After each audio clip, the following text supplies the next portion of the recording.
of left brain versus right brain thinking is not entirely accurate, but it provides a useful metaphor for two very different ways of thinking and decision making. It's also important to remember that everyone uses both left brain and right brain thinking, but to varying degrees. Let's take a look. The whole brain concept is an approach that considers not only a person's preference for right-brained versus left-brained thinking, but also conceptual versus experiential thinking, and identifies 4 quadrants of the brain related to different thinking styles. The whole brain approach considers not only a person's preference for right brain versus left brain thinking, but also for conceptual versus experiential thinking. The whole brain model identifies 4 quadrants of the brain that are related to different thinking styles. While not entirely physiologically accurate, the whole brain model is an excellent metaphor for understanding differences in thinking patterns.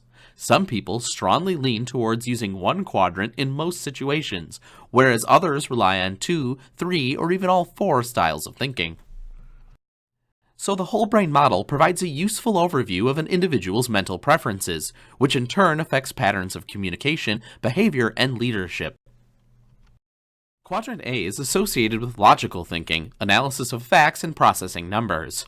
A person whose quadrant A dominance is rational and realistic, thinks critically, and likes to deal with numbers and technical matters. When a leader has predominantly A quadrant thinking styles, he or she tends to be effective and authoritative. Quadrant B deals with planning, organization of facts, and careful detailed review. A person who relies heavily on Quadrant B thinking is well organized, reliable, and neat. This is the manager part of the brain. These people like to establish plans and procedures to get things done on time. Leaders with predominantly Quadrant B thinking styles are typically conservative and highly traditional. Quadrant C is associated with interpersonal relationships and affects initiative and emotional thought processes. C quadrant individuals are sensitive to others and enjoy interacting with and teaching others. Hence, this might be considered the teacher part of the brain. These people are typically emotional and expressive, outgoing, and supportive of others. Leaders with predominantly Quadrant C style are friendly, trusting, and empathetic. And finally, Quadrant D is associated with conceptualizing, synthesizing, and integrating facts and patterns and seeing the big picture rather than the details. This is the artist part of the brain. A person with Quadrant D preference is visionary and imaginative, likes to speculate and break the rules, take risks, and may be impulsive. These people are curious and enjoy experimentation and playfulness.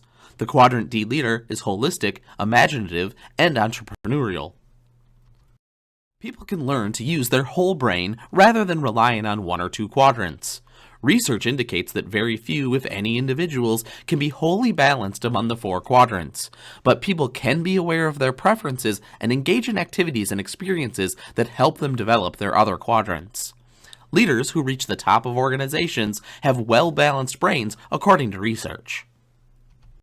Understanding that individuals have different thinking styles can help leaders be more effective in interacting with others. Some leaders act as if everyone responds to the same material and behavior in the same way, but it simply isn't true. Leaders can shift their styles and behaviors to more effectively communicate with followers and help them perform to their full potential.